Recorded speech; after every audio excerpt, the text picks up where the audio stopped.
Shall I start, ma'am? Thank you, ma'am. नमस्कार, आप सभी को मेरा सादर अभिनंदन। आदरणीय डॉक्टर अजिता थाउजेन कावा अध्यक्षा, उपाध्यक्षा कावा, इस सभागार में उपस्थित कावा की सभी सम्मानित जोनल हेड्स, आज के कार्यक्रम की मेंटोर श्रीमती अंजू ओझा तथा सीईसी सदस्याएं, doctor Sunil Pandey, director environment and waste management division, आज के कार्यक्रम के मुख्य वक्ता, डीआईजी वेलफेयर कम सेक्रेटरी कावा श्री पंकज कुमार, उपस्थित अधिकारीगण, वेबिनार फेसबुक एवं यूट्यूब के माध्यम से जुड़ी सभी रीजनल कावा हेड्स, वरिष्ठ अधिकारीगण, कार्मिक एवं परिवारजनों का मैं युवराज कुमार, उप कमांडेंट कल्याण, सह ज्वाइंट सेक्रेटरी कावा, सीआरपीएफ मुख्यालय नई दिल्ली से आप सभी का आज के कार्यक्रम में हार्दिक अभिनंदन करता हूं। कार्यक्रम की शुरुआत करने से पहले मैं आप सभी को यह अवगत कराना चाहूंगा कि वर्ष 2020 से कावा द्वारा वार्षिक गतिविधियों का कैलेंडर जारी किया गया था, जिसके तहत विभिन्न प्रभावशाली विषयों पर व्याख्यान श्रृंखलाओं का आयोजन किया गया।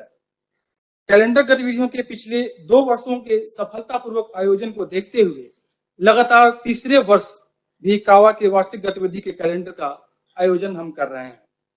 वर्ष 2020 में कोविड महामारी के कारण कार्यक्रमों को कोविड प्रोटोकॉल के तहत ज्यादातर क्षेत्रीय कावा में रह रहे परिवारजनों के लिए ये कार्यक्रम ऑनलाइन माध्यम से ही आयोजित करवाते रहे हैं, किंतु अब परिस्थितियों में सुधार होने के कारण सभी परिवारजन एक जगह एकत्रित होकर इन व्याख्यान श्रृंखलाओं का लाभ प्राप्त कर सकते हैं।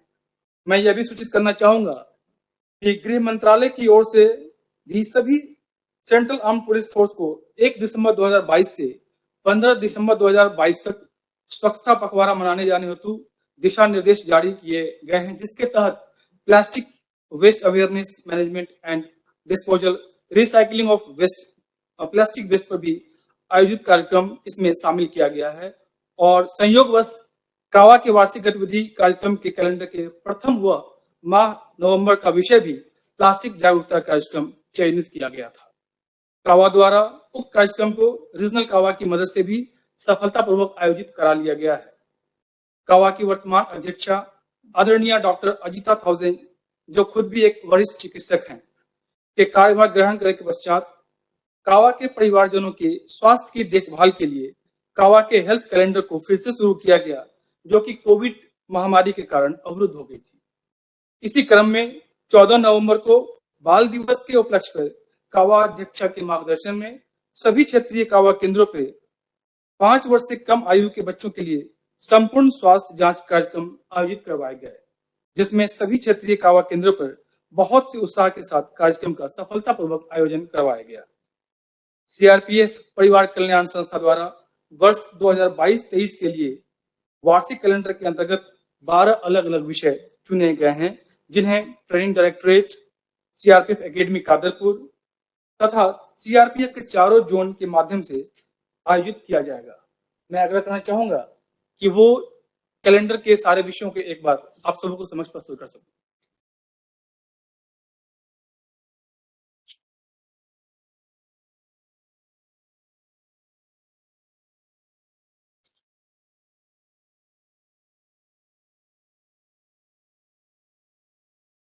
माह नवंबर से स्टार्ट हुआ यह कार्यक्रम अक्टूबर 2023 तक का होगा, जिसमें कि जो पहला विषय था हमारा प्लास्टिक अवेयरनेस प्रोग्राम, जिसका आयोजन हम आज कर रहे हैं।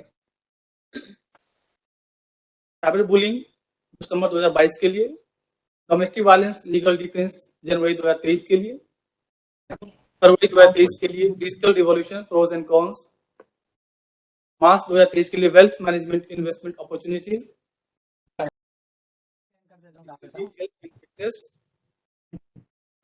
मई 2023 के लिए importance of family challenges of parenting, जून 2023 के लिए योगा एंड मेडिटेशन, जुलाई 2023 के लिए advantages and disadvantages of e commerce, अगस्त 2023 के लिए आर्ट ऑफ लिविंग, सितंबर 2023 के लिए cottage industry helpful in the economic development of women, अक्टूबर 2023 के लिए effective waste management. Thank you. तो ये वो सारे विषय हैं इस कैलेंडर ईयर के।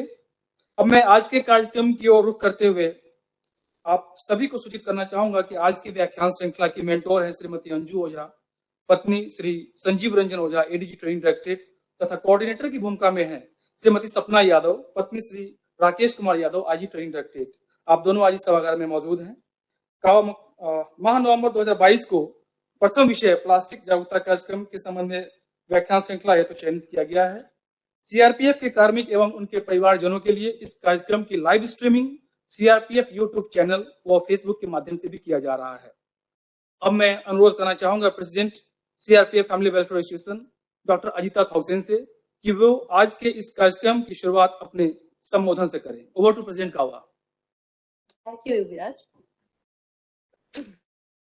Dr. Sunil Pandey, Director Environment and Waste Management, TERI, CEC members, ARCAWA members, all CRPF personnel and their families connected online. A very good evening to all. As per the annual KAWA calendar 2022-23, the month of November is being dedicated for plastic awareness program. And this is the first webinar on plastic awareness. First of all, I would like to give a very warm welcome and a big thank you to Dr. Sunil Pandey for being here among us today despite his extremely busy schedule. I'd also like to thank mentor Mrs. Anju Jha and coordinator Mrs. Sapna Yadav for arranging this lecture today. Plastic pollution has seriously impacted the health and life of humans as well as animals. There is no way to reverse the damaging effect of plastic. We can only reduce further damage by stopping plastic use. Any form of plastic, be it polythene bag, plastic plates, spoon, cups, straws, etc. Instead, we can use paper plates, cups, wooden spoons, paper straws, which are biodegradable.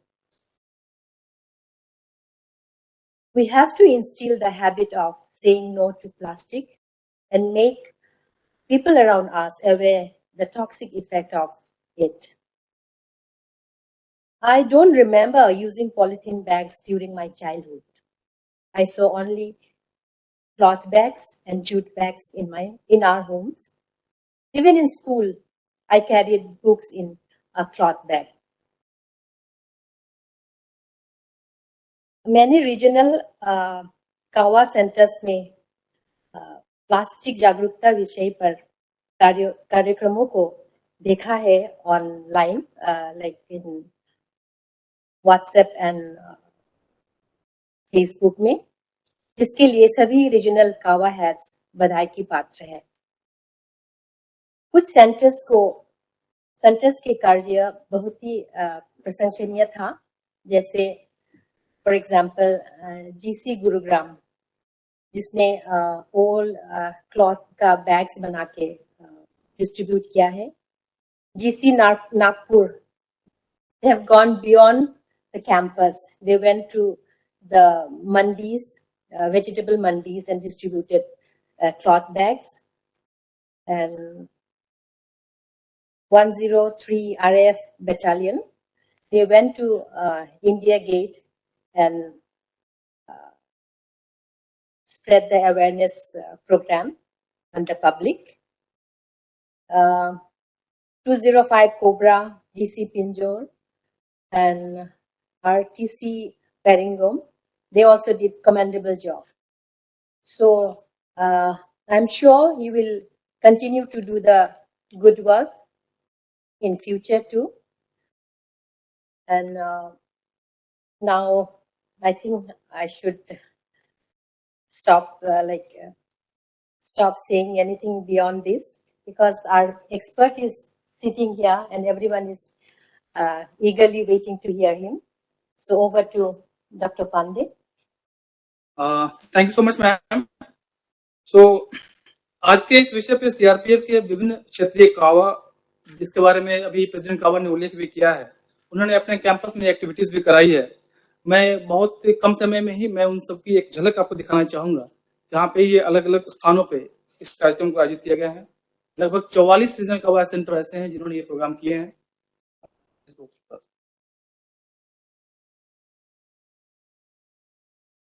जैसे अगरतला, जैसे बेंगलुरु, जैसे Bhopal, group centre Bhubaneswar, group centre Bilaspur, group centre Durgapur, group centre Guwahati, group centre Gwalior, group centre Gurugram, group centre GC 2 Ajmer, group centre Imphal, group centre Jalandhar, group centre Jammu, group centre Jamshedpur, group centre Kathgodam, group centre Muzaffarpur, group centre Mokama Ghat, group centre Nagpur, group centre Neemuch, group centre new Delhi, group centre Alipuram, group centre greater Noida, group centre Pinjore, group centre Rampur, group centre Sambalpur, group centre Sonipat, group centre Prayagraj, group centre Siliguri, third signal battalion Kolkata, fifth signal battalion Chandigarh, 99 RAF Hyderabad, 101 RAF, 103 RAF battalion, 104 RAF battalion, 105 RAF battalion, 106 RAF battalion, 108 RAF battalion, 114 RAF battalion, 203 cobra battalion, 204 cobra battalion, 205 cobra battalion, 207 cobra battalion, CTCIT Ranchi, RTC Peringome. Thank you. So आप लोगों ने देखा हो कि जैसे जितने भी हमारे रीजनल कवर सेंटर सबने इस कार्यक्रम में बहुत ही बढ़ चढ़ के हिस्सा लिया है।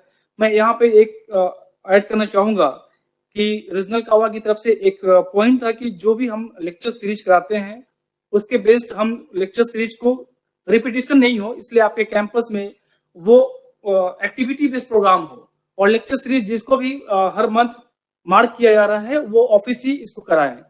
तो ये स्वीकृति प्रेसिडेंट कावा की तरफ से भी दे दी गई है। सो ये बाध्यता नहीं है, अगर आप लेक्चर सीरीज कराने के लिए समर्थ हैं साथ साथ एक्टिविटीज की तो आप करा सकते हैं, अगर नहीं तो आप सिर्फ इसके बेस्ड जो भी सब्जेक्ट आने वाले समय में है उनके बेस्ड एक्टिविटीज ही कराएं। वक्त जाया न करते हुए अब मैं श्रीमती सपना यादव प्रोग्राम कोऑर्डिनेटर को वार्षिक गतिविधि कैलेंडर वर्ष 2022-23 के तहत चुने गए प्रथम विषय प्लास्टिक जागरूकता कार्यक्रम पर व्याख्यान देने के लिए उपस्थित हमारे विशिष्ट प्रवक्ता डॉक्टर सुनील पांडे का संक्षिप्त परिचय सभागार एवं वेबिनार के माध्यम से जुड़े सभी सदस्यों एवं कार्मिकों से करवाएं। साथ ही आज के महत्वपूर्ण विषय पर अपने विचार रखने के लिए उनसे आग्रह करें। ओवर टू श्री सपना Yadav ma'am. Namaste, Dr. Ajita Thosen, President Kawa, Srimati Anju Ojha, mentor of today's event, Dr. Sunil Pandey, Director, Environment and Waste Management Division, the Energy and Resources Institute, Delhi. Senior officials present, all regional Kawa heads, member Kawa, personnel, and all family members associated with the webinar. I, Sapna Yadav, as coordinator of Plastic Awareness Campaign, heartily welcome and congratulate all of you in the series of annual activity calendar of Kawa 2022-23. At present, plastic pollution, also just now mentioned by our Kawa president, has become a serious problem for the environment, and it is going to be even worse in the coming times if we don't take necessary action. Today, 94.6 lakh tons of plastic waste is generated annually in the entire country, of which even 40% cannot be collected. While plastic is proving to be useful in our lives, it is also harming our health and environment. Plastic is not easily biodegradable, as we all know, and like any other material, but it remains on the planet for a number of years. If plastic gets mixed in the soil, it makes it barren. There is 90% chance of cancer due to the use of plastic goods, especially when used in the kitchen as material to heat up food or to keep it for safe storage. To shed light on this burning issue, Dr. Sunil Pandey is present amongst us today, whom we welcome heartily. He currently holds the position of Director, Department of Environment and Waste Management Division, the Energy and Resources Institute, TERI. He is also providing his services as an assistant faculty in TERI School of Advanced Studies. He has more than 30 years of experience in the field of environmental pollution control and waste management. Working as project fellow at National Environmental Engineering Research Institute, Nagpur, he has obtained PhD from Nagpur University in hazardous waste characterization. Prior to joining TERI, Dr. Sunil Pandey worked as a consultant for Environmental Resource Management India. He also worked as a research assistant at Hong Kong University of Science and Technology and University of Hong Kong. Dr. Sunil Pandey contributed to the design of the curriculum for the module Solid and Hazardous Waste Management of TERI School of Advanced Studies, which was approved by the Central Research Advisory. You have taught this module for 5 years, sir, for the master's course in Natural Resource Management and Environmental Science. He was also part of an international consortium convened by the United Nations Environment Programme, International Environmental Technology Center, UNEP, to develop holistic waste management curriculum. He was one of the international advisors to the independent evaluation group constituted to evaluate the World Bank's decadal performance on solid and hazardous waste management. Your company and your thoughts will be very inspiring for all of us. I would like to request now Dr. Sunil Pandey, the distinguished lecturer of today, to guide us all by presenting his lecture on plastic awareness. I'm sure that all of us will listen carefully to Dr. Sunil Pandey's lecture and take advantage of it. Over to you, sir. Thank you, President CWA and also Man Yadav and other dignitaries here. So what I'll do is I'll mix it with English and Hindi so that Hindi जहाँ तक हो सकता है मैं हिंदी में बोलने की कोशिश करूंगा क्योंकि कुछ टर्म्स तो थोड़ा टेक्निकल होते हैं उनको हिंदी में शायद बोलना थोड़ा मुश्किल होगा. तो आज का जो टॉपिक जैसा आप लोगों ने डिस्कशन किया था तो मैंने रखा है प्लास्टिक वेस्ट. इसमें क्या इश्यूज हैं और अगर हम इसको ढंग से कलेक्ट कर सकते हैं, ढंग से इसको साफ सुथरा रख सकते हैं तो क्या अपॉर्चुनिटीज हैं. और जैसा अभी सारे देश में चल रहा है कि कैसे हम जो है हमारे शहर जो हैं, सिटीज जो हैं, इनको हम जीरो वेस्ट सोसाइटी बना सकते हैं. कई बार क्या होता है कि आप बड़े शहरों में मालूम है कि आपके शहरों में जो है बड़े बड़े कूड़े के पहाड़ हैं. दिल्ली में ज्यादा बड़े हैं, बॉम्बे में ज्यादा बड़े हैं, बट छोटे शहरों में भी कूड़ा जो है कहाँ फेंका जाए, कैसे फेंका जाए, ये प्रॉब्लम बन गया है. तो इसलिए जरूरी है कि हम कैसे अपने अपने जहाँ जहाँ हम काम कर रहे हैं अपने कैंप्स में या अपने एरिया में जहाँ जिनको हम इन्फ्लुएंस कर सकते हैं, कैसे हम जो है इस कूड़े को ढंग से मैनेज करें. और आज क्योंकि प्लास्टिक का सेशन है तो मैं प्लास्टिक वेस्ट के बारे में ज्यादा बताऊंगा आपको.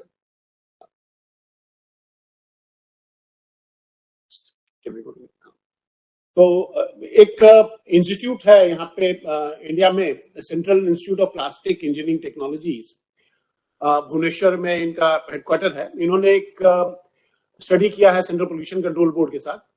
तो ये जो मैं आपको डेटा दिखा रहा हूँ ये जो है बेसिकली इनकी स्टडी का जो है समरी है. और इसमें इन्होंने बताया है कि जैसे इंडिया में जो है अभी जो टोटल कचरा जनरेट होता है शहरों से वो करीब 62 मिलियन टन पर एनम है. और इसमें जो है प्लास्टिक जो है कितना जनरेट होता है वो करीब 9.4 मिलियन टन पर एनम है.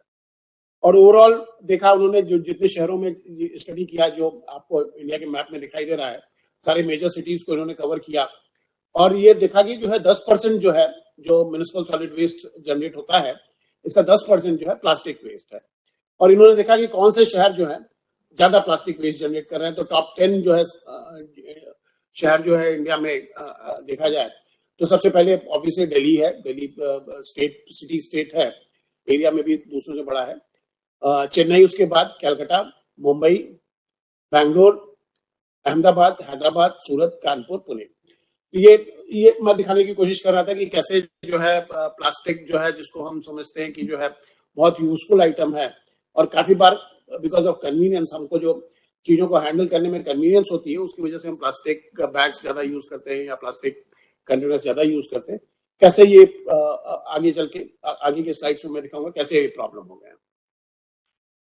तो प्लास्टिक में एक मेजर हिस्सा जो है, जो प्लास्टिक हम यूज करते हैं उसमें कुछ हिस्सा जो होता है वो हार्ड कंटेनर्स की तरह यूज होता है, जैसे शैम्पू बॉटल है या जो है ऑयल कंटेनर है।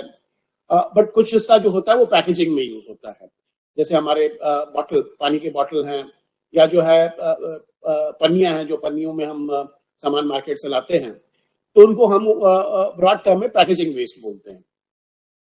ये पैकेजिंग वेस्ट जो है ज्यादातर क्या होता है, एक या दो यूज के बाद ये वेस्ट हो जाता है, इसको हम फेंक देते हैं। कई बार 2-3 बार यूज कर लेते हैं लेकिन अल्टीमेटली इसको फेंक देते हैं हम।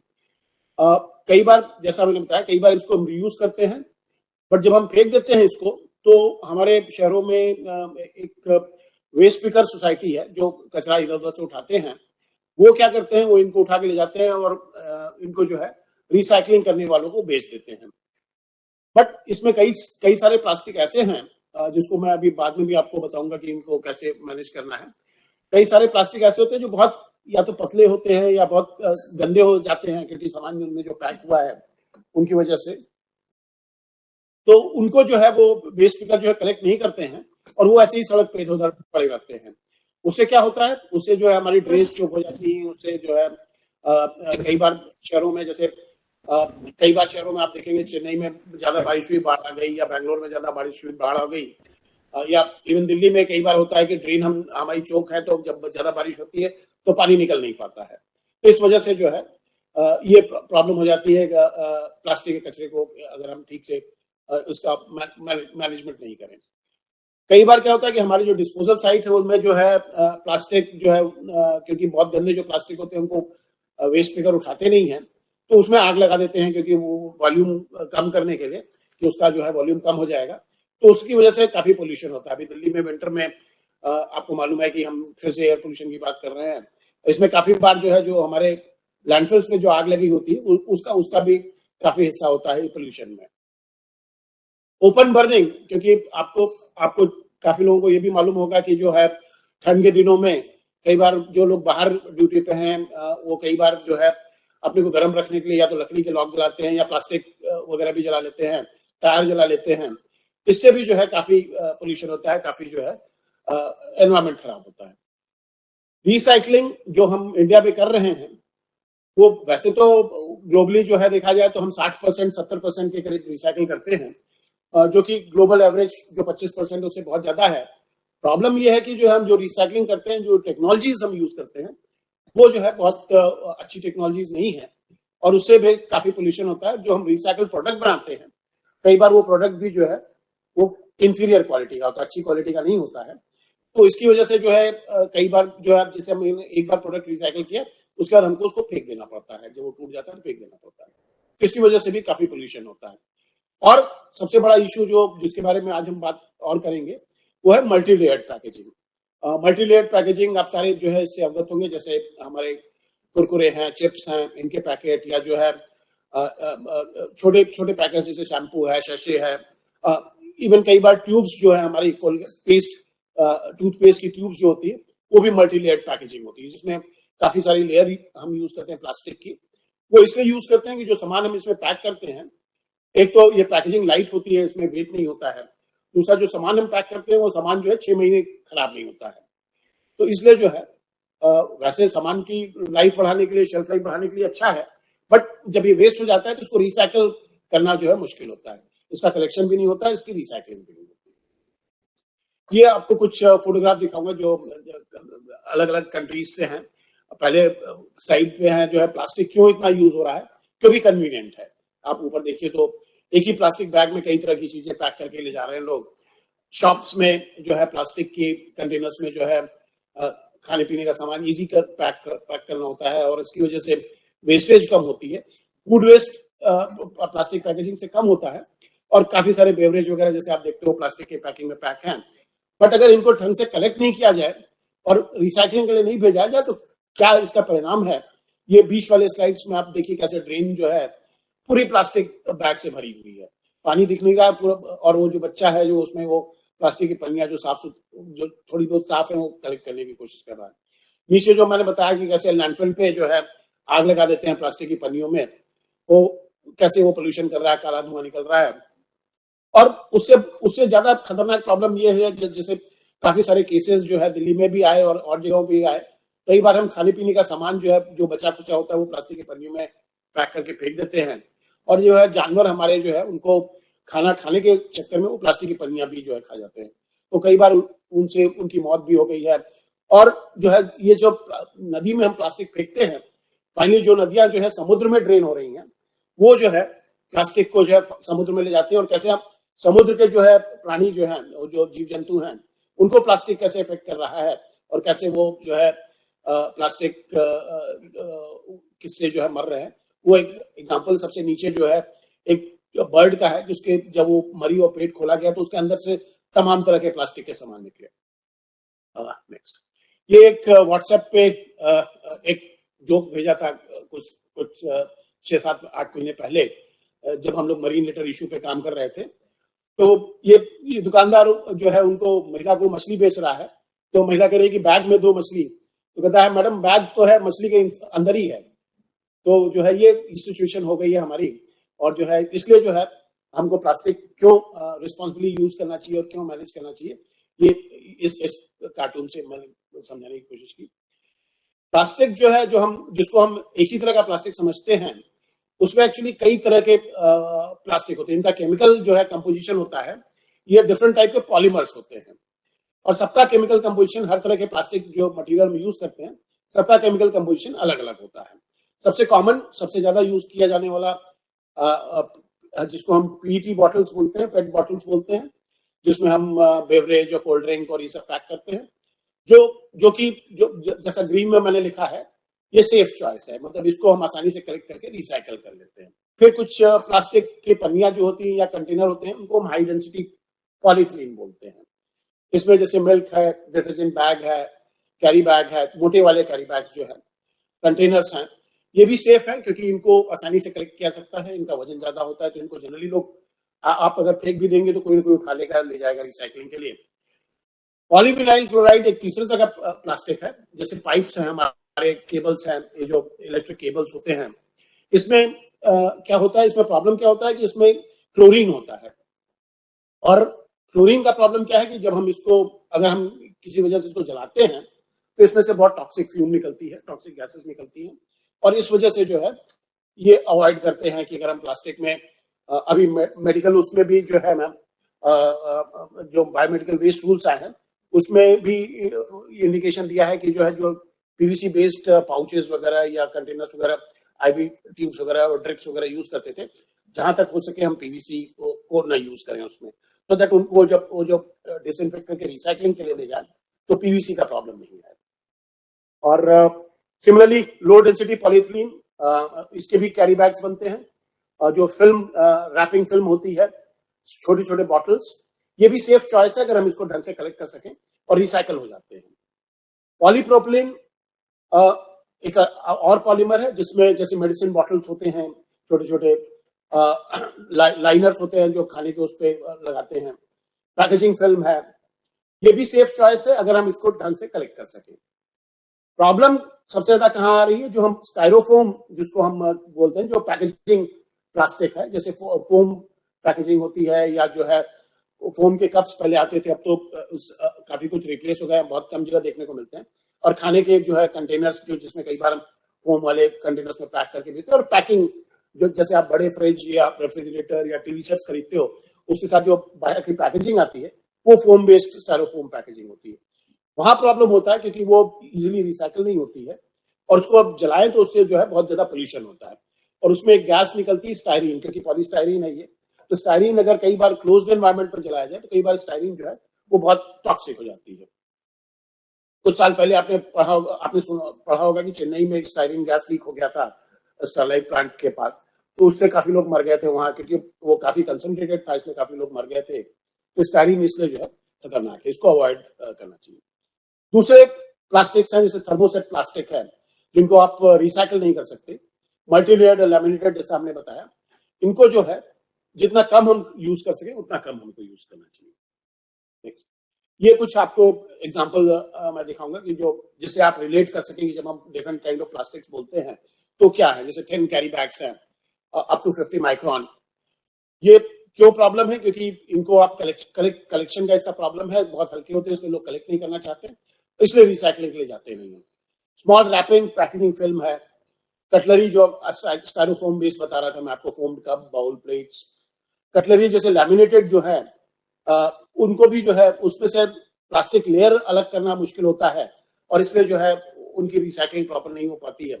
काफी लोगों को ये भी नहीं मालूम कि सिगरेट बट्स में जो फिल्टर वाला पार्ट होता है वो एक्चुअली प्लास्टिक फाइबर होते हैं, जिनको हम रुई समझते हैं, वो एक्चुअली प्लास्टिक फाइबर होते हैं। तो जब अगर बट्स को ठीक से डिस्पोज नहीं करे तो फाइनली वो जो है माइक्रोप्लास्टिक्स या प्लास्टिक्स को कंट्रीब्यूट करते हैं overall. Small plastic bottles less than 200 ml, बहुत छोटी बॉटल जो है वो भी जो है हमारे वेस्ट पिकर नहीं उठाते हैं क्योंकि बहुत छोटी होती है, तो बहुत सारी कलेक्ट करनी पड़ती है, तो इसलिए वो भी कई बार अनअटेंडेड रह जाती है, इसलिए रिसाइकलिंग के लिए नहीं जा पाती है। नॉन वोवन कैरी बैग्स, जिनको कई बार हमको देखने में लगता है कि ये कॉटन बेस्ड बैग हैं या क्लॉथ बेस्ड बैग है, बट एक्चुअली वो प्लास्टिक बैग्स होते हैं।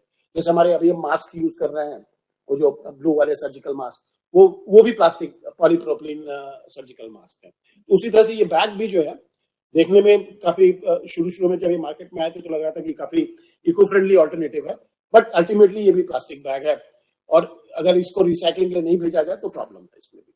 सिमिलरली जो स्टिक्स हैं, स्टरर है, स्ट्रॉज है, प्लास्टिक कंटेनर्स हैं, ईयरबड्स के जो प्लास्टिक स्टिक्स हैं और एक्सपेंडेड पॉलीस्टायरीन जो पैकिंग में यूज होते हैं, और फ्लेक्स बैनर्स जो अब जो है काफी लोगों ने जो है फ्लेक्स बैनर्स में अपने प्रोग्राम पब्लिश करने बंद कर दिए हैं, लेकिन फ्लेक्स बैनर्स भी जो है फाइनली जो है रिसाइकल होने में दिक्कत करते हैं और प्रॉब्लम करते हैं। नेक्स्ट, अभी जो है रेगुलेशन वाइज कंट्री में जो हम लोग जिनको ये जो मैं आपको दिखा रहा था पिछली स्लाइड में, इनको सारों को हम सिंगल यूज प्लास्टिक बोलते हैं क्योंकि कई बार इसमें सारे आइटम जो है ये एक यूज या 2 यूज के बाद फेंक दिए जाते हैं, इसलिए इनको जो है सिंगल यूज प्लास्टिक करते हैं। तो अभी गवर्नमेंट ने क्या रेगुलेटरी वो लिया है इनको हैंडल करने के लिए। स्टेज 1 में जो आपको मैं वोवन कैरी बैग दिखा रहा था, नॉन वोवन कैरी बैग, उसको बैन किया है गवर्नमेंट ने कि आप लेस देन 60 माइक्रोन या 60 जी उससे कम थिकनेस का नहीं बना सकते, उसे ज्यादा थिकनेस का बना सकते हैं क्योंकि उसके ज्यादा थिकनेस होगी तो उसका कलेक्शन इजली होता है और वो रिसाइकलिंग। 1 जनवरी को गवर्नमेंट ने बैन किया, 1 जनवरी 2022 को कुछ सिंगल यूज प्लास्टिक्स गवर्नमेंट ने बैन किया। ईयरबड्स के जैसे स्टिक्स हैं, plastic stick for balloon, plastic stick for flags, अब फ्लैग में छोटे फ्लैग्स जो आते हैं उसमें भी प्लास्टिक स्टिक का जो है यूज बैन कर दिया।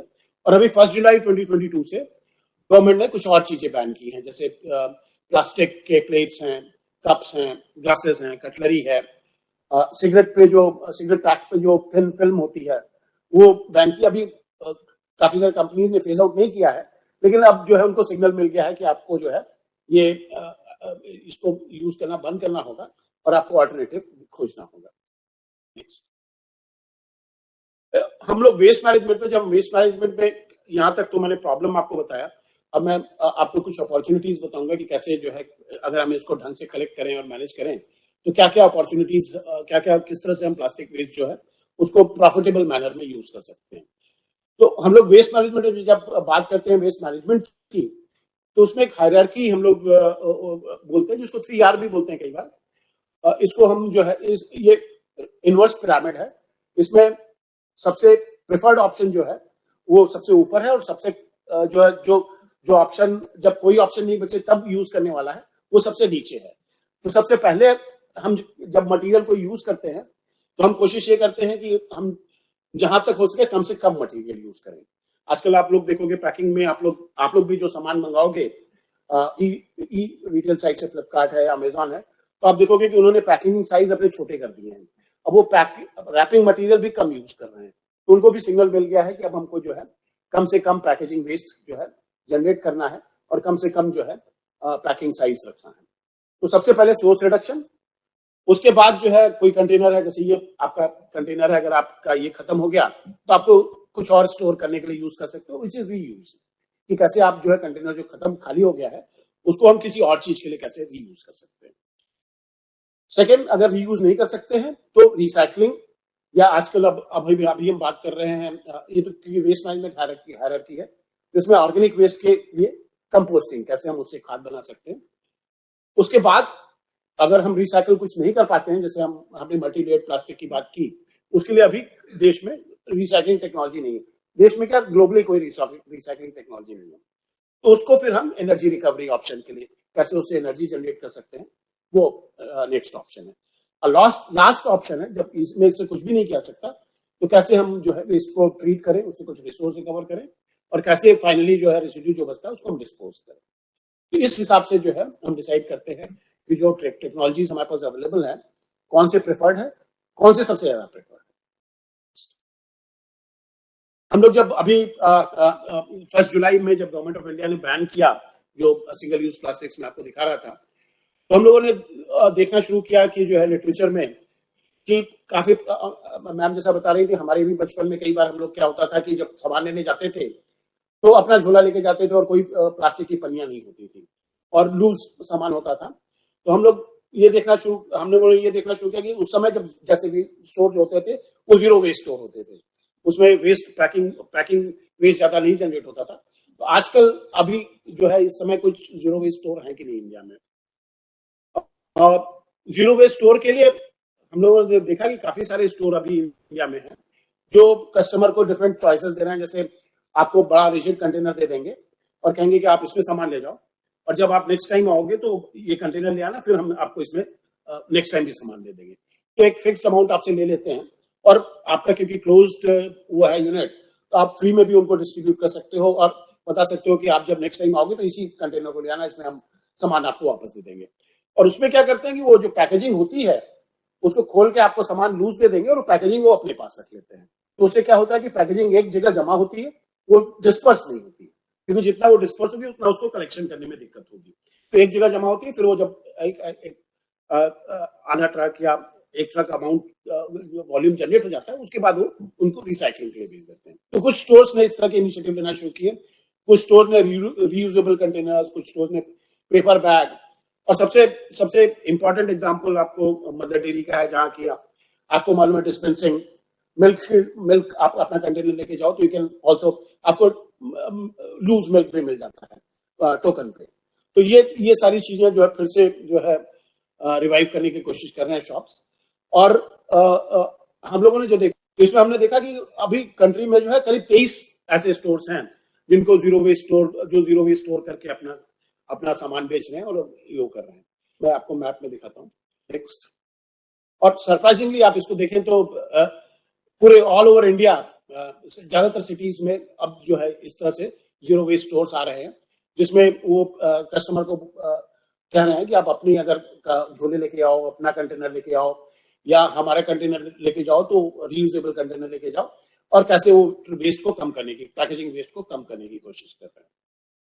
नेक्स्ट, ये एक्चुअली जापान का एग्जांपल है, बट हम लोग भी इससे रिलेट कर सकते हैं। खास करके सबसे इसमें फेवरेट मेरा छाते वाला एग्जांपल है, क्योंकि अब छाते जो है आप लोग सबने देखा होगा, कई बार छोटी सी अगर उसमें कोई प्रॉब्लम आ जाए तो बहुत आसानी से उसको रिपेयर करने वाला कोई नहीं मिलता है।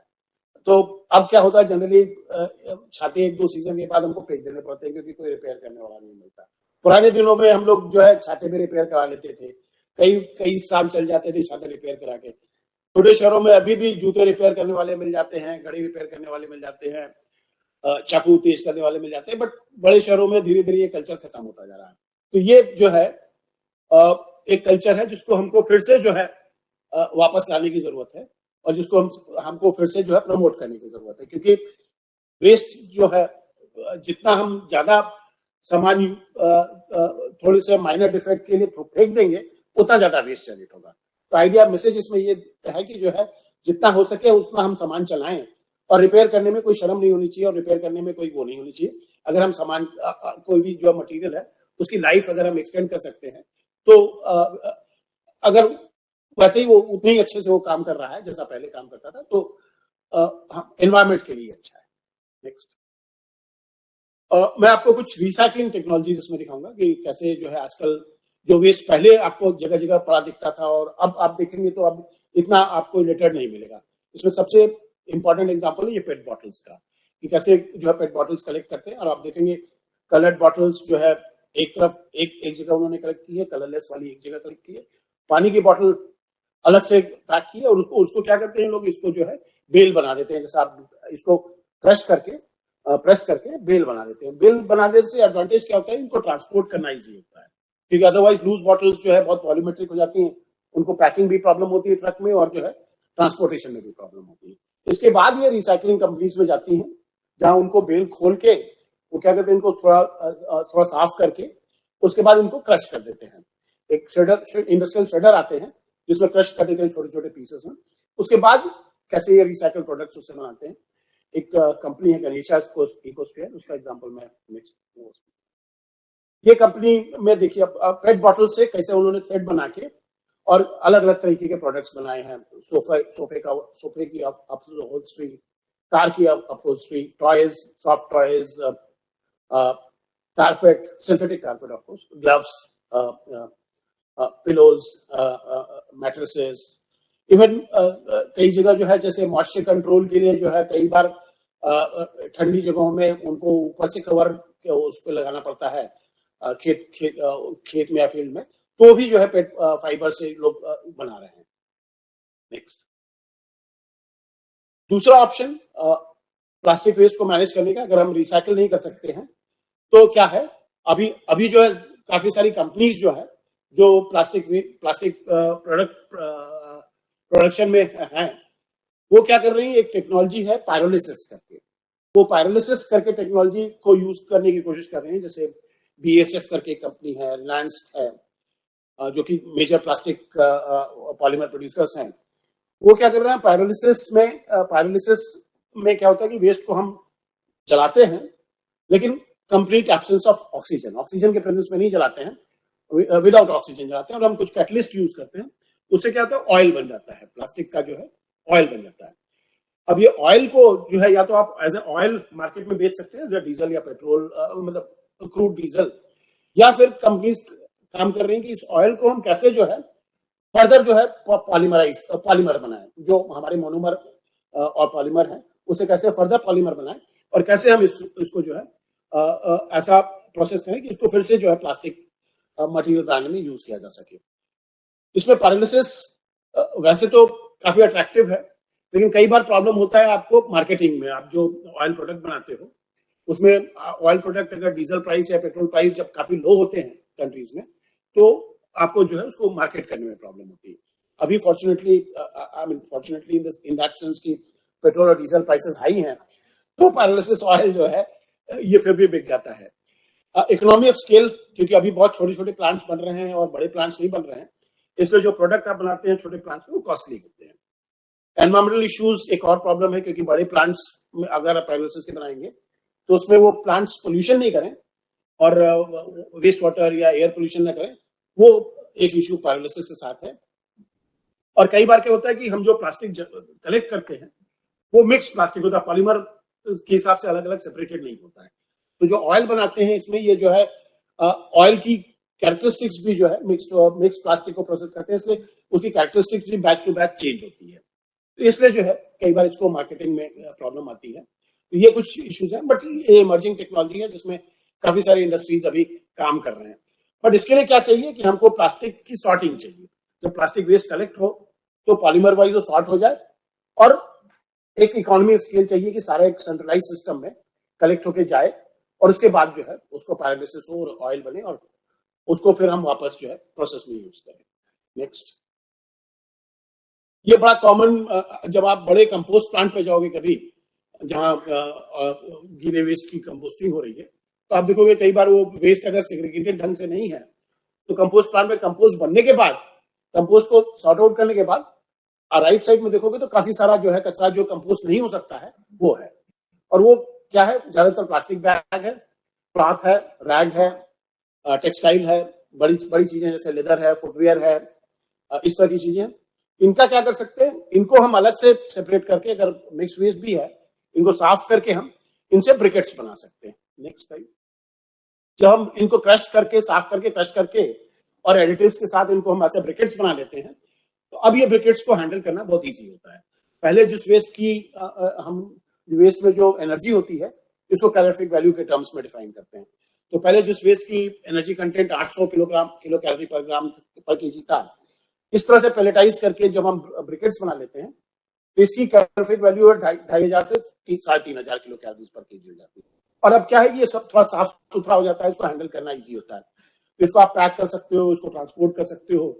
वो जो वेस्ट था उसको पैक करना भी प्रॉब्लम है और उसमें स्मेल भी है और उसको ट्रांसपोर्टेशन भी प्रॉब्लम है। इसको कैसे यूज करना है, अभी काफी सारे जो है इंडिया में सीमेंट प्लांट्स हैं, और वो सीमेंट प्लांट जो है इस तरह का जो है जो फ्यूल ब्रिकेट्स बना रहे हैं वेस्ट से, उसको वो एज अ फ्यूल यूज करने की कोशिश कर रहे हैं। और क्योंकि सीमेंट प्लांट में कोल यूज करते हैं एज अ फ्यूल, तो वो देख रहे हैं कि किस तरह से हम 10-15%, 20% जो है कोल कैसे रिप्लेस कर सकते हैं इस तरह के वेस्ट से। अभी इस समय ये और इम्पोर्टेंट हो गया क्योंकि ये जो रशिया यूक्रेन का आपस में वॉर चल रहा है, इसकी वजह से इम्पोर्टेड कोल के प्राइस बढ़ गए हैं, क्योंकि गैस का प्रॉब्लम हो रहा है वहां। तो इम्पोर्टेड कोल के प्राइस बढ़ गए हैं, तो इसलिए सीमेंट कंपनीज को जो है अभी ज्यादा पैसा खर्च करना पड़ रहा है कोल इंपोर्ट करने के लिए। तो अभी वो और देख रहे हैं कि किस तरह से इस तरह के ऑल्टरनेट फ्यूल को हम यूज कर सकते हैं सीमेंट प्लांट में, सो दैट कोल कम से कम यूज करें और जो है उसमें जो है सेविंग करें। एडवांटेज क्या है सीमेंट प्लांट्स में यूज करने का ऐसे ब्रिकेट्स को, नेक्स्ट स्लाइड में मैं आपको। सीमेंट प्लांट में जो है जो सीमेंट किल्न होती है, जहां पे हम क्लिंकर को जलाते हैं, उसमें बहुत हाई टेम्परेचर होता है, 1400 से 1500 डिग्री सेंटीग्रेड। तो ये इंश्योर करता है कि जो भी हम वेस्ट उसमें डाल रहे हैं उसका पूरा कंप्लीट कंबस्शन हो जाता है। उसमें ऑक्सीजन भी होता है, तो इसलिए जो है जो बहुत खतरनाक पोल्यूटेंट्स होते हैं, टॉक्सिक पोल्यूटेंट्स, जिनको हम डाइऑक्सिन्स एंड फ्यूरॉन्स कई बार बोलते हैं, वो उनका जनरेशन का जो है चांसेस कम हो जाते हैं। और अगर कोई एसिडिक गैस जनरेट होती है कूड़ा जलाने में, तो क्योंकि सीमेंट में हम लाइम यूज करते हैं सीमेंट मैन्युफैक्चरिंग में, तो लाइम जो है वो एसिडिक गैस को न्यूट्रलाइज कर देता है। और फाइनली सबसे बड़ा एडवांटेज क्या है कि जो हम फ्यूल यूज कर रहे हैं सीमेंट में, वो सीमेंट का ही पार्ट बन जाता है, ऐसा कुछ रेसिड्यू उसमें से नहीं निकलता है, तो वो भी सीमेंट बन जाता है। नेक्स्ट, जमशेदपुर में टाटा की जो टाउनशिप है, मैंने आपको मल्टीलेयर प्लास्टिक्स के बारे में बताया, और मैंने कुछ ऐसे बहुत पतले प्लास्टिक्स के बारे में बताया जिनकी रिसाइकलिंग नहीं हो पाती है। उसको क्या कर रहे हैं कि उसको छोटे छोटे पीसेस में शेड करके, तो ये जमशेदपुर में है बट काफी जगह ये चल रहा है, तमिलनाडु में भी रूरल रोड्स जो है काफी सारे इस तरह से बनाए हैं। तो उनको छोटे छोटे पीसेस में शेड करके उनको विटामिन के साथ मिक्स करके रोड लेइंग कर देते हैं। और ये मैं लॉकडाउन के पहले जब गया था, उस समय उन्होंने बताया था कि पिछले 4-5 साल से जो रोड ले की है उन्होंने, वो ऐसे ही चल रही है। और रोड्स में क्या होता है कि सबसे ज्यादा वियर एंड टियर तब होता है जब वो बारिश होती है, तो क्या होता है कि इसका विटामिन बह जाता है और वो पॉटहोल्स वगैरह का प्रॉब्लम और वो जो होता है उसी समय ज्यादा होता है। इसमें प्लास्टिक विटामिन में मिक्स करने से वो बहने की टेंडेंसी कम हो जाती है, स्टोन के साथ जो है उनका वो जो एडिशन होता है वो ज्यादा बढ़िया हो जाता है, तो वो बहते देरी से है, तो इसलिए जो है ये रोड जो है ज्यादा लंबे समय तक चलती है। कुछ एडवांटेज जो है, research institute central road research institute है या मथुरा रोड पे, उसने कुछ स्टडीज किया, तो पाया कि जो है कैसे जो है प्लास्टिक जो हम यूज करते हैं तो कैसे विटामिन में भी सेविंग होती है, और कैसे जो है रोड्स की स्ट्रेंथ बढ़ जाती है और रोड की ड्यूरेबिलिटी बढ़ जाती है। नेक्स्ट, सो फाइनली मैं यहाँ पे इसको क्लोज करना चाहूंगा कि हमारा एस्पिरेशन क्या है। जैसा मैंने प्रेजेंटेशन के शुरू में बताया कि let's create zero waste societies. जो भी वेस्ट हम जनरेट कर रहे हैं उसको हम इस ढंग से मैनेज करें कि जो है वो, और उसको अगर हम सोर्स पे सेग्रीगेट कर लेते हैं, अगर उसको कंटेमिनेट नहीं करते हैं एक दूसरे से, तो उसको रिसाइकल करें, उससे खाद बनाएं, उससे बायोगैस बनाएं, प्लास्टिक्स को रिसाइकल करें, सो दैट हम जो दिल्ली में बात करते हैं कि काफी बार लैंडफिल साइट्स पे आग लग गई और धुआं निकल रहा है, रात में हम कई बार निकलते हैं तो भलसवा पे लैंडफिल है, गाजीपुर पे है, हम देखते हैं कि वहां धुआं निकल रहा है, वो सिचुएशन नहीं होने दें और कैसे जो है लैंडफिल फ्री सिटीज बना सके।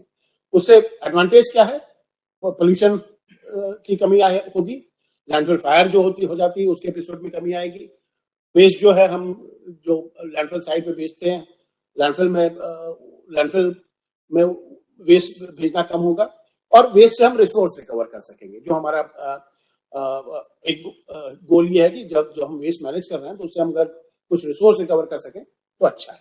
और जब हम रिसोर्स रिकवर करते हैं तो we also create green jobs, कुछ जॉब्स भी उस प्रोसेस में हम जनरेट करते हैं। So with this, I'd like to close here. I think this is my last. Thank you very much. Thank you so much sir for this wonderful session. क्योंकि अभी यह प्रश्नोत्तरी का सेशन है, मैं आग्रह करना चाहूंगा वेबिनार से जुड़े सभी सदस्यों से कि वे आज के विषय पर मुख्य वक्ता द्वारा दिए गए व्याख्यान तथा प्रस्तुति से संबंधित किसी भी तरह का कोई प्रश्न हो तो कृपया पूछिए, ताकि हम उन सवालों पे हमारे मुख्य व्याख्याता की राय ले सके। So the session is open for all regional Kava stations connected with webinar.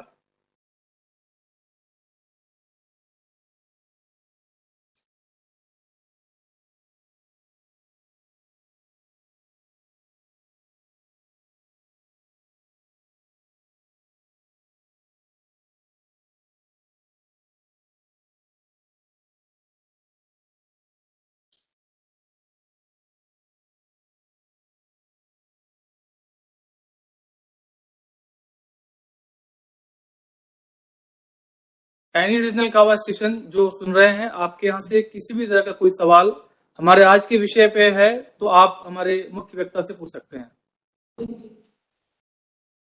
Good evening, sir. Hello, good evening, sir. हाँ जी। Sir, I am Nasira Shaibil from RCWA, RTC Peringam. I have a question, sir. Sir, good evening, sir. Sir, is there any other alternative for cling film and the aluminum foil? Aluminium foil तो खैर इसका वो नहीं था packaging, but aluminium foil plastic, actually plastic नहीं है, but कई बार problem क्या होता है कि बहुत पतला अगर एल्यूमिनियम फॉइल है तो वो कलेक्शन नहीं होता है और वो वेस्ट में चला जाता है और वो रिसाइकलिंग में नहीं जाता है। बट अदरवाइज अगर हम एल्यूमिनियम फॉइल वो ढंग से कलेक्ट कर सकें और ढंग से वो करें तो एल्यूमिनियम जो है बहुत वैल्यूएबल रिसोर्स है हमारे लिए, देश के लिए। तो उसको एल्यूमिनियम में वापस रिसाइकल करते हैं हम। और एल्यूमिनियम से आजकल जो है जितना नया हमारे, जैसे आपने देखा होगा कि जो है नए जितने भी प्रोडक्ट्स बन रहे हैं, जैसे बाइसिकल है या गाड़ियां हैं, उसमें हम ज्यादा से ज्यादा एल्यूमिनियम यूज करने की कोशिश कर रहे हैं, क्योंकि एल्यूमिनियम जो है स्टील से हल्का होता है। तो उससे क्या होता है, थोड़ी सी कॉस्ट तो बढ़ती है, लेकिन एल्यूमिनियम की वजह से जो है वेट कम हो जाता है, तो हमारा जो फ्यूल कंजम्पशन कम हो जाता है, गाड़ी में ईंधन कम लगता है और उनका एवरेज बढ़ता है। तो हालांकि आई मीन ये उसका आंसर नहीं है कि आप जो पूछ रहे थे कि एल्यूमिनियम फॉइल का ऑल्टरनेटिव क्या है। एल्यूमिनियम फॉइल का ऑल्टरनेटिव अभी कुछ कंपनीज जो है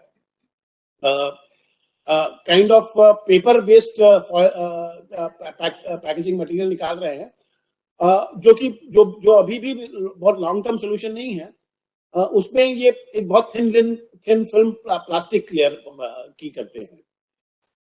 उससे क्या होता है कि जो एल्यूमिनियम की प्रॉपर्टीज हैं, जैसे आप कोई चीज एल्यूमिनियम में पैक करते हो तो उसमें एयर इंग्रेस नहीं होता अगर प्रॉपर्ली पैक करते हो, और जो है वो सामान जल्दी खराब नहीं होता है। वही प्रॉपर्टीज उसमें भी है, लेकिन फाइनली वो इशू वही है कि आप फिर एक प्लास्टिक बेस्ड ऑल्टरनेटिव ही यूज कर रहे हो, चाहे वो पेपर पे हल्का कोटेड प्लास्टिक हो, लेकिन प्लास्टिक ही यूज कर रहे हो।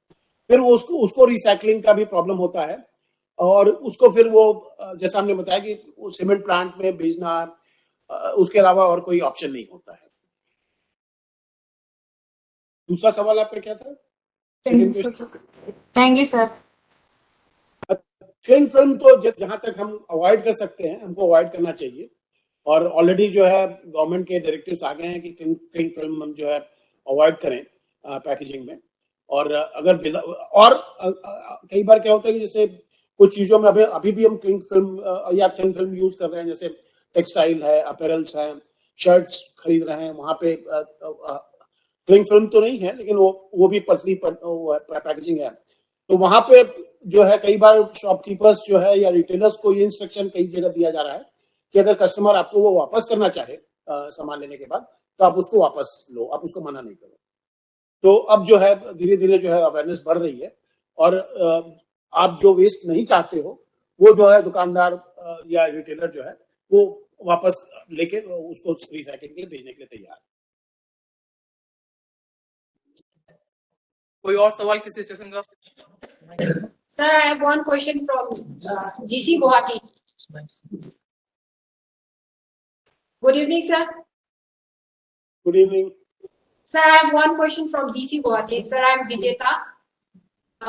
My question is, if the plastic is causing so much problem in the environment, why the government is not banning manufacturing of plastic water bottles and polythene totally in our country? Why can't the government ban? What is the problem?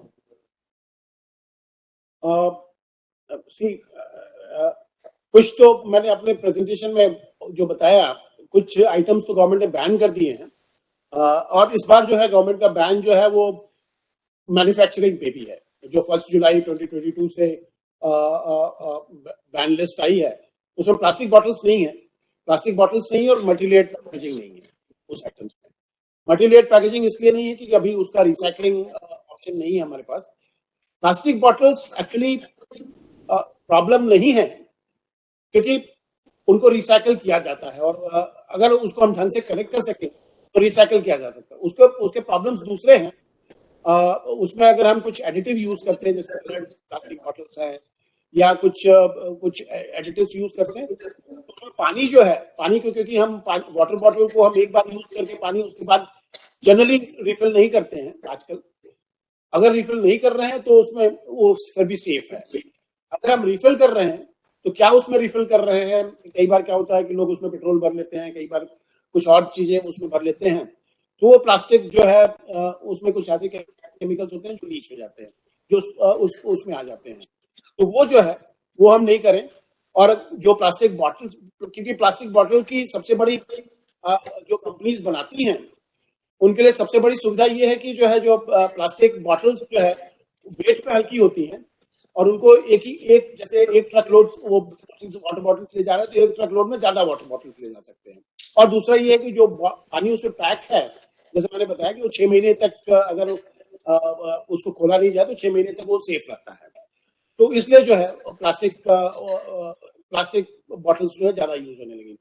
Glass bottles के साथ problem क्या है, glass bottles को अगर आप transport करोगे तो transportation में जनरली 15-20% ब्रेकेज हो ही जाता है। बॉटल्स ब्रेक होंगी जो है ट्रांसपोर्ट के इम्पैक्ट से, तो वो ब्रेकेज जो है वो लॉस हो जाता है फिर आपको, आपकी इकोनॉमी को। तो इसलिए जो है वो प्लास्टिक बॉटल्स का जो है यूज जो है नेसेसरी है, बट उसको रिसाइकल कैसे करना है वो जिम्मेदारी हमारी है। Sir, instead of that, why can't we use Tetra packs that like we use in this one juice bottles? We can use in water also. हाँ, टेट्रा पैक यूज कर सकते हैं, बट टेट्रा पैक को भी recycle करना उतना और ज्यादा मुश्किल है। अब जो हम मल्टीलेयर्ड प्लास्टिक की बात कर रहे थे, tetra pack is also one of the multilayered packaging. Though paper composition is more, around 75% of tetra pack is paper, but there is also layer of polythene and aluminium inside, और इनको भी जो है पेपर से separate करना और उसको separately recycle करना ये बहुत मुश्किल होता है। इसलिए जो है टेट्रा पैक जो है जनरली जो है as a full proof solution अभी तक हम नहीं मानते हैं। Right. Thank you, sir. कोई और सवाल किसी स्टेशन से? Hello sir, good evening. Hello sir, good evening, नमस्कार। आप मुझे सुन पा रहे हैं सर? हाँ बताइए। हाँ जी सर, मेरा नाम राधा है, मैं जीसी पिंजौर से बोल रही हूँ। सर मेरा क्वेश्चन है कि क्या प्लास्टिक को फैशन और फैब्रिक में लाया जा सकता है? बिल्कुल बिल्कुल, क्योंकि मैंने जो एग्जांपल आपको दिखाया पेट बॉटल का, उसमें इंडिया में एक्चुअली हम क्या कर रहे हैं कि बॉटल से बॉटल की रिसाइकलिंग नहीं करते हैं, बॉटल को रिसाइकल करके दोबारा बॉटल नहीं बनाते हैं, क्योंकि हमारे यहाँ एक रेगुलेशन है। अगर आप खाने पीने का सामान देखोगे तो उस पर कुछ FSSAI नंबर लिखा होता है, तो वो उस रेगुलेशन के हिसाब से आप जो है खाने पीने का सामान जो है रिसाइकल्ड बॉटल में या रिसाइकल कंटेनर में स्टोर नहीं कर सकते, वो हमारा रेगुलेशन मना करता है। तो उसके लिए क्या होता है कि जो बॉटल हम रिसाइकल कर रहे हैं अभी, वो बॉटल हम सिंथेटिक फैब्रिक है या टी शर्ट्स हैं या इस तरह की चीजें हैं, उनमें रिसाइकल कर रहे हैं। काफी सारे जो यूनिफॉर्म बनते हैं हमारे, जिसमें कॉटन और सिंथेटिक ब्लेंड होता है या खाली सिंथेटिक होते हैं, उसमें पेट जो है, जो पेट बॉटल्स है, उनके फाइबर्स जो है वो यूनिफॉर्म बनाने में जाते हैं। तो वो हो रहा है, लेकिन अभी काफी सारे जो है जो बॉटल मैन्युफैक्चरर्स है या जो बॉटल यूजर्स है, कंपनी जैसे कोका कोला है या पेप्सी है या पार्ले है या नेस्ले है, वो ये कोशिश कर रही हैं कि जो है हम जो है रिसाइकलिंग का लेवल इस लेवल तक बढ़ाए कि जो है हम बॉटल टू बॉटल रिसाइकलिंग कर सकें। तब जो है इसमें वैल्यू एडिशन होगा और that will be something which is called upcycling और रिसाइकलिंग। जी सर, मुझे लगता है सर कि इसमें रेन कोट भी बन सकते हैं कि वो बन सकते ज्यादा हैं। बेनिफिशियल रहेगा। बिल्कुल बिल्कुल बन रहे हैं। इनफैक्ट स्पोर्ट्स यूनिफॉर्म काफी बन रही है, जो नाइकी है, एडिडास है, ये लोग, मैम से भी बात हो रही थी, काफी सारे प्लास्टिक फाइबर्स ये लोग जूते बनाने में और यूनिफॉर्म बनाने में और इस तरह के जो फुटबॉल के शॉर्ट्स हैं उसमें, जो क्योंकि ये सिंथेटिक होते हैं, ड्राई फिट टाइप, जो जल्दी सूख जाए पसीने के होने के बाद, तो इसमें काफी हो रहा है पेट फाइबर्स का। Thank you, sir, for giving such a wonderful time to us. Thank you. From school, and since 2017 there's a campaign against plastic use, और स्कूल के बच्चों ने, हमारे ग्रेड 1 से लेके ग्रेड 10 के बच्चों ने 2.1 टन प्लास्टिक मॉलडीव्स की बीचेस से कलेक्ट करके, and our tie up is with Parle US, और एडिडास की जो जर्सीज हैं और शूज हैं वो उस में यूज हो रहा है। तो 2.1 ton is a huge amount for collection, क्योंकि प्लास्टिक बहुत लाइट वेट होता है, तो उतना कलेक्ट करना is quite a creditable task for children.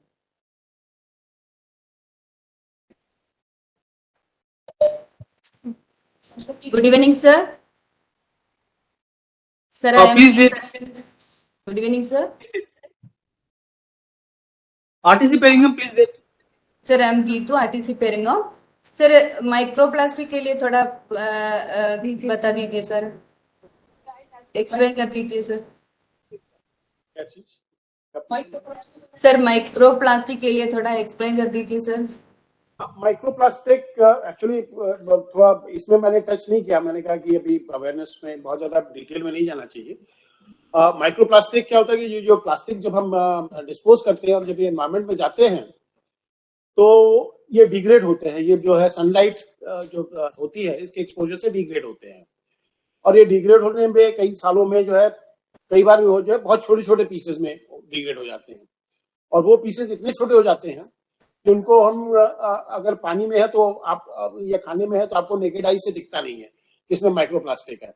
या कई बार जो है जैसे और रिपोर्ट अभी जो आ रही है इसमें कई बार पता चल रहा है कि हमारी दूध में माइक्रोप्लास्टिक्स है, पानी में माइक्रोप्लास्टिक्स है, हम जो समुद्र से नमक बना रहे हैं उसमें भी माइक्रोप्लास्टिक है। फॉर्चुनेटली अभी क्या है कि जो माइक्रोप्लास्टिक हम इंजेस्ट करते हैं, अंदर लेते हैं, वो कहीं बॉडी में ट्रैप नहीं होता क्योंकि बहुत छोटे पार्टिकल्स है, तो किडनी से फ्लश हो जाते हैं। लेकिन अभी इसमें जो है रिसर्च और चल रही है कि जो माइक्रोप्लास्टिक हैं इनके साथ अगर कोई और केमिकल एसोसिएटेड हो, क्योंकि कई बार प्लास्टिक में हम जो है कलर के लिए या जो है उसकी स्टेबिलिटी के लिए कुछ केमिकल्स भी ऐड करते हैं, तो और कोई केमिकल अगर एसोसिएटेड हो तो उसका कोई हार्मफुल इफेक्ट है कि नहीं बॉडी पे, वो अभी रिसर्च चल रही है, वो अभी कंक्लूजन नहीं है। बट माइक्रोप्लास्टिक एक बहुत बड़ा प्रॉब्लम है। और माइक्रोप्लास्टिक का दूसरा सोर्स क्या है कि हम जो कॉस्मेटिक प्रोडक्ट्स यूज करते हैं जैसे स्क्रब वगैरह है, आजकल अब तो नेचुरल स्क्रब वगैरह आने लगे हैं, बट कई बार माइक्रोबीड्स जो है प्लास्टिक की, वो एज अ स्क्रब मटेरियल या एज अ कॉस्मेटिक प्रोडक्ट में क्रीम वगैरह का बेस यूज करते थे, तो वो एक बड़ा सोर्स था माइक्रोप्लास्टिक्स का। वो काफी सारी यूरोपियन कंट्रीज ने जो अभी बीड्स माइक्रो बीड्स यूज कर रही थी, उन्होंने वॉलंटरी डिसीजन लिया है कि अब जो है वो कॉस्मेटिक प्रोडक्ट्स जो बनाएंगे या स्क्रब बनाएंगे उसमें माइक्रोप्लास्टिक का इस्तेमाल नहीं करेंगे। तीसरा सोर्स माइक्रोप्लास्टिक का है कि कई बार जब हम जैसे ये सिंथेटिक कपड़े, वैसे तो प्लास्टिक यूज हो रहा है आपका सिंथेटिक कपड़े बनाने में, लेकिन जब हम इनको वॉशिंग मशीन में वॉश करते हैं और जब वाटर ड्रेन करते हैं तो ये जो छोटे छोटे फाइबर्स के हिस्से होते हैं या बहुत छोटी साइज, वो माइक्रोप्लास्टिक का भी एक सोर्स कपड़ों की वॉशिंग से भी निकलता है। तो माइक्रोप्लास्टिक अभी एक बड़ा इशू तो है। Thank you, sir.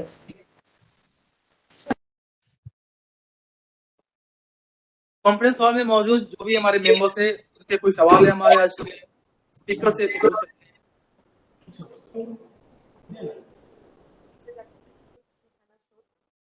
बायोप्लास्टिक क्या होता है और plastic recycle Yes, it is.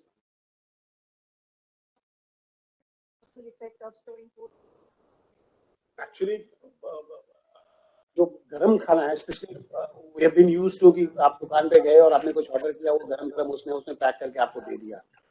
तो इसमें क्या होता है कि जो कुछ स्टेबलाइजर्स जो हम यूज करते हैं प्लास्टिक में, so that they don't lose their shape and they don't lose their rigidity, उसमें वो केमिकल्स लीच होने के काफी चांसेस होते हैं खाने में, क्योंकि बिकॉज ऑफ टेम्परेचर।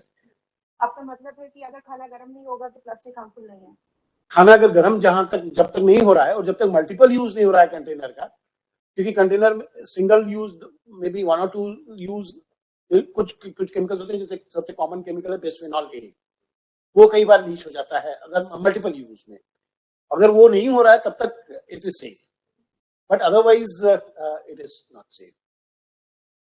प्लास्टिक के डब्बे होते हैं जैसे इसमें दाल वाल रखा है या कुछ, तो वो भी बहुत लोग तो जैसे रिप्लेस करने बोलते हैं कि बहुत दिन फूड ग्रेड प्लास्टिक आते हैं जिसमें अभी क्या है, इसकी आप जो है डाइस को यूज करने की कोशिश नहीं कर रहे हो। जो भी प्लास्टिक है आप ट्रांसलूसेंट प्लास्टिक यूज करने की कोशिश कर रहे हो for food applications. Second is, अगर आप रिजिड पैकिंग नहीं यूज करो, ये जो जिसमें बिस्फेनॉल ए वगैरह स्टेबलाइजर डाला जाता है, तो it is little safer. Dry Plastic is safe, this is not safe.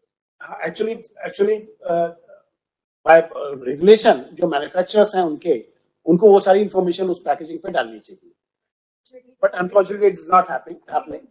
काफी लोग पढ़ते भी नहीं है और काफी लोगों को पता भी नहीं है कि ये इंफॉर्मेशन उनको डालनी चाहिए कि क्या कौन सा पॉलीमर है और उसको कैसे हैंडल करना है, उसमें कोई एडिटिव है कि नहीं है। और बट यूरोप में काफी कंट्रीज में अभी उन्होंने मैंडेटरी कर दिया मैन्युफैक्चरर्स के लिए कि आप जो है ये सारी इंफॉर्मेशन जो है एज अ लेबल पैकेज में डालोगे। And then but customer pressure, ultimately consumer का प्रेशर होता है। अगर कंज्यूमर प्रेशराइज करता है तो मैन्युफैक्चरर्स चेंज हो जाते हैं। अदरवाइज जो छोटा सा डिस्क्लेमर डाल देंगे कहीं पे, आधे लोग पढ़ते हैं आधे लोग पढ़ते नहीं। Plastic could have convenience also. So proper day the manufacturers and the sellers. Tupperware is supposed to be food grade plastic, supposed to be also, I mean, कुछ ऐसे alternatives हैं जिनको आप माइक्रोवेव भी कर सकते हो, so they are not supposed to degrade.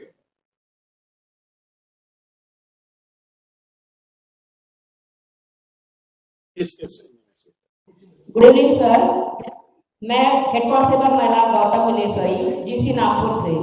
मेरा सवाल यह है सर कि क्या है? Yes, now group center Nagpur, please repeat the question.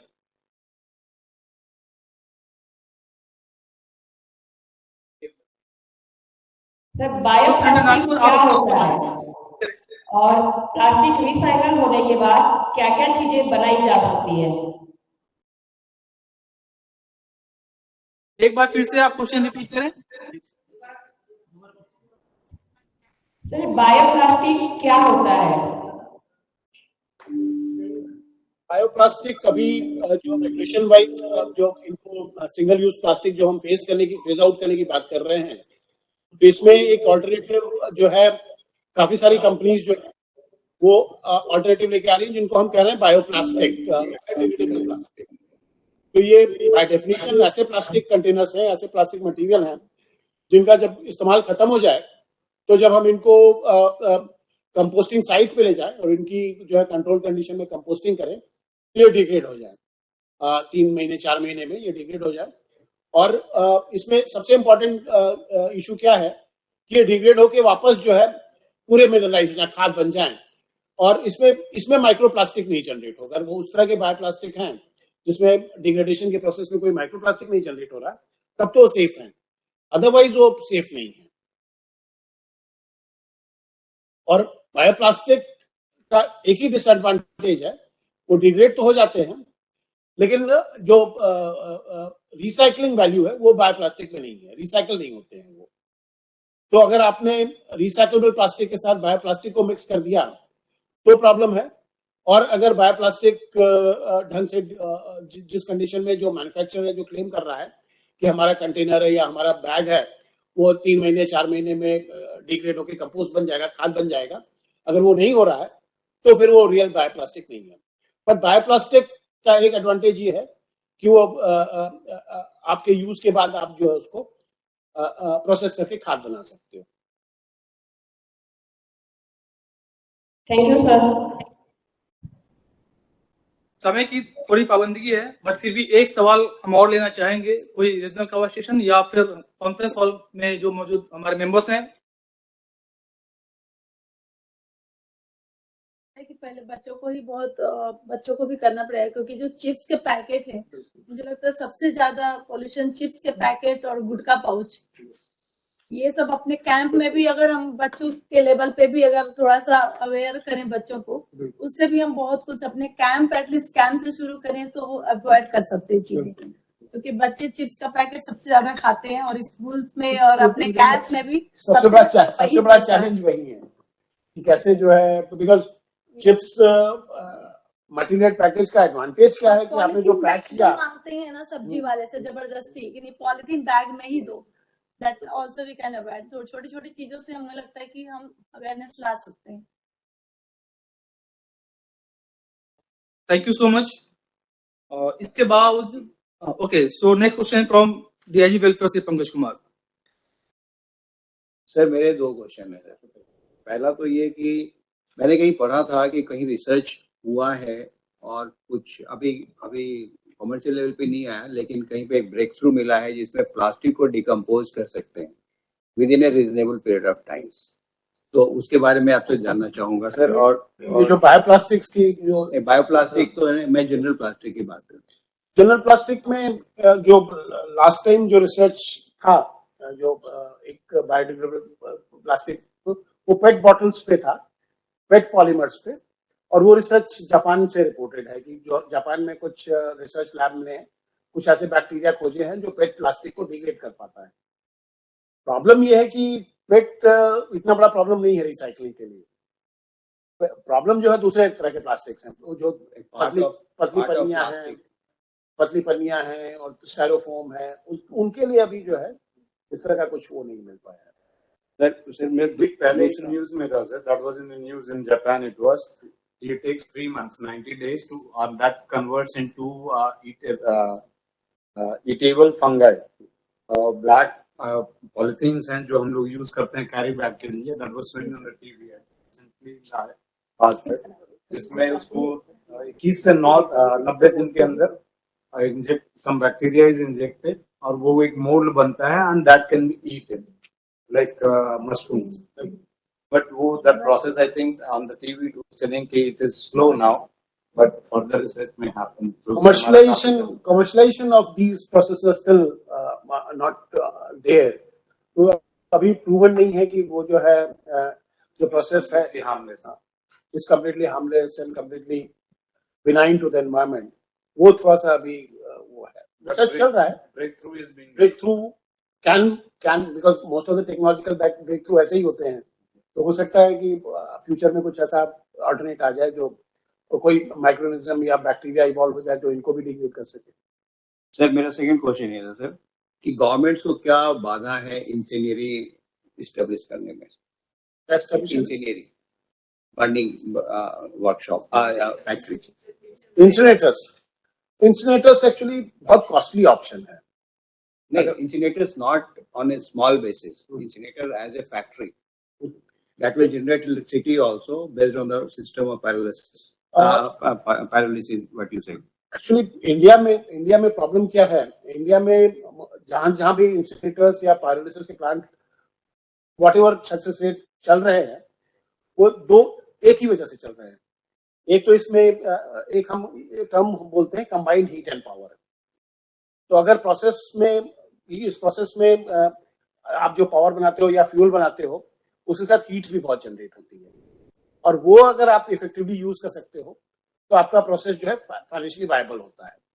India में प्रॉब्लम क्या है कि ज्यादातर सिटीज में, even in cold cities, district heating नहीं होती है, सेंट्रलाइज हीटिंग नहीं होती है, तो आप जो हीट जनरेट हो रही है वो वेस्ट करते हो, वो यूज नहीं कर पाते हो।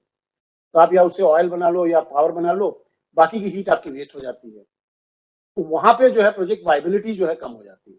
बाहर की कंट्रीज में क्या है कि डिस्ट्रिक्ट हीटिंग भी सेंट्रलाइज होती है, तो वहां पे आप हीट भी यूज कर लेते हो, तो आपके प्रोजेक्ट थोड़े वाइबल हो जाते हैं। सर, साउथ कोरिया का एक मॉडल मैं बताना चाहूंगा। सियोल में, सियोल के आउटर सियोल का पॉपुलेशन 1/5 ऑफ द दिल्ली, और वहाँ के आउटर स्कर्ट्स में 5 इंजीनियरीज हैं, और वो जितने भी गार्बेज हैं वो लेके जाते हैं, वहीं पे डंप करते हैं और वहाँ से इलेक्ट्रिसिटी प्रोड्यूस करते हैं, और city is very neat and clean. So why not in Delhi और any other country, any other city?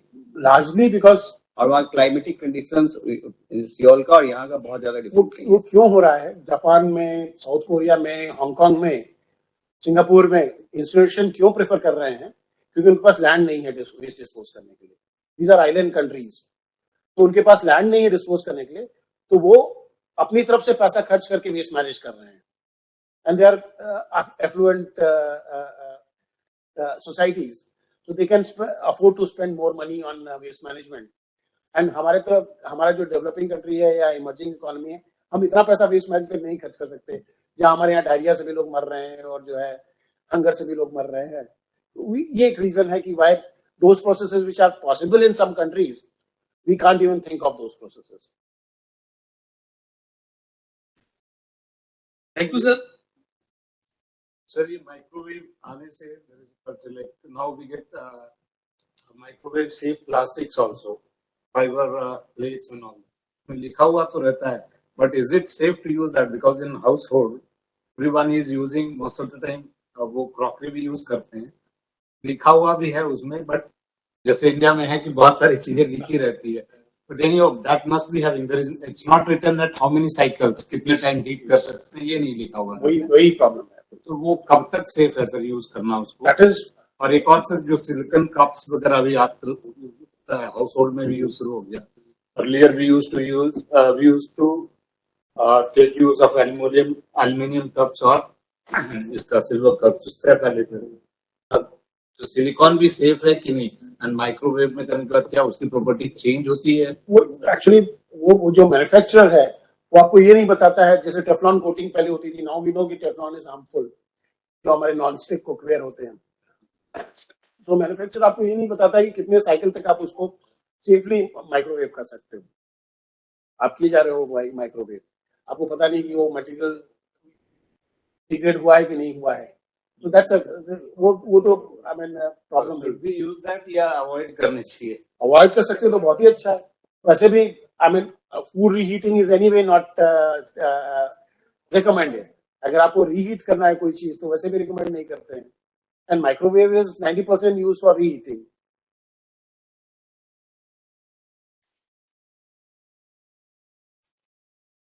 Can use bone China या कोई भी कांच का porcelain ceramic is much safer. तो थैंक यू सर। सो प्रश्नोत्तरी का सेशन यहाँ पे समाप्त होता है, और जितनी गहराई और सूक्ष्मता से हमारे व्याख्याता ने इस विषय पे अपनी जानकारी दी है, तो हमें लगता है कि इस पे प्रश्नों से ज्यादा हमें खुद को अवेयर करने की ज्यादा जरूरत है। हम स्वयं जागरूक हों और प्लास्टिक के रिलेटेड जो भी इसके डिसएडवांटेजेस हैं उसको हमको समझते हुए हमें अपने आसपास भी इसको ध्यान रखने की आवश्यकता है। फिर भी अगर किसी का कोई और सवाल अभी भी रह गया है तो आप कावा की मेल आईडी पे आप हमें कभी भी भेज सकते हैं, और आपके सवाल हम अपने कीनोट स्पीकर से कभी भी उनसे जवाब लेके आपको हम रिप्लाई कर सकते हैं। कार्यक्रम में आगे बढ़ते हुए चूंकि हम ये अब अंतिम पड़ाव पे हैं कार्यक्रम के, मैं अनुरोध करना चाहूंगा डीआईजी वेलफेयर श्री पंकज कुमार से कि वे डीजी सीआरपीएफ की तरफ से प्रतिनिधि के तौर पे डॉक्टर सुनील पांडे को सीआरपीएफ की मेमेंटो देकर उन्हें सम्मानित करें। Shri Pankaj Kumar.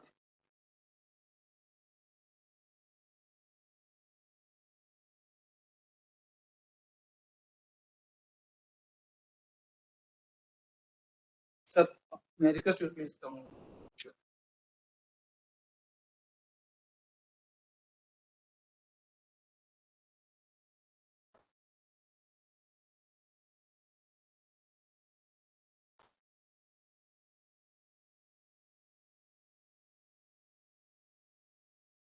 Thank you sir. अब मैं अनुरोध करना चाहूंगा प्रेसिडेंट कावा से कि वे डॉक्टर सुनील पांडे को कावा की स्मृति चिन्ह भेंट कर उन्हें सम्मानित करें, और मैं आग्रह करूंगा सीईसी मेंबर से कि वो भी साथ आए।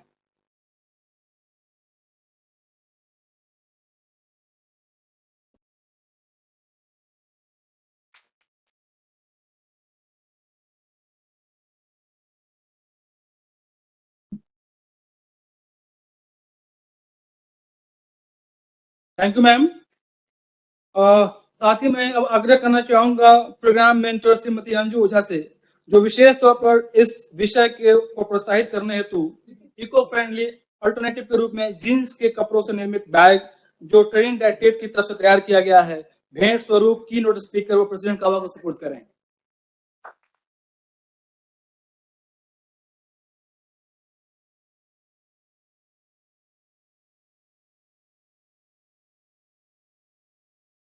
one more packet for President Kawa. और ये गिफ्ट भी रैप किया गया पेपर में ही, इसको आप ध्यान देंगे। So now I would again request all to please take your seat for just a minute so that we may conclude the meeting over here. आदरणीय डॉक्टर अजीता थाउजेंड, अध्यक्षा कावा, उपाध्यक्षा कावा, आज के कार्यक्रम के मुख्य व्याख्याता doctor Sunil Pandey, director environment and waste management division, कावा की सभी सम्मानित जोनल हेड्स तथा शीर्ष सदस्य हैं, वेबिनार के माध्यम से जुड़ी रीजनल कावा हेड्स, अधिकारीगण एवं कार्मिक एवं समस्त पारिवारिक सदस्यों एवं बच्चों का मैं इस कार्यक्रम में शामिल होने के लिए विशेष आभार व्यक्त करता हूं। हमें पूर्ण विश्वास है कि डॉक्टर सुनील पांडे मुख्य व्याख्याता द्वारा प्लास्टिक अवेयरनेस प्रोग्राम पर दी गई जानकारी अवश्य लाभप्रद होगी। इन्होंने अपना कीमती समय निकालकर अपने अनुभव हमसे साझा किए तथा बहुमूल्य जानकारी हमें प्रदान की। इसके लिए इनका बहुत ही आभार। हमें आशा ही नहीं अपितु उम्मीद है कि इनके द्वारा दिए गए वक्तव्य तथा सुझावों से हम सभी लाभान्वित होंगे, दैनिक कार्यों में प्लास्टिक के इस्तेमाल को कम करेंगे तथा अपना आसपास के वातावरण की स्वच्छता में अपना सक्रिय सहयोग देंगे। आज के इस कार्यक्रम के सफल संचालन में महत्वपूर्ण भूमिका निभाने के लिए प्रोग्राम मेंटर एवं कोऑर्डिनेटर तथा आईटी डायरेक्टरेट का विशेष आभार व्यक्त करता हूं। सीआरपीएफ फैमिली वेलफेयर एसोसिएशन परिवार आप सभी के उत्तम स्वास्थ्य एवं सुखद जीवन की कामना करता है और इसी के साथ आज का कार्यक्रम यहीं पे समाप्त होता है। जुड़ने के लिए आप सभी का विशेष आभार। धन्यवाद, शुक्रिया।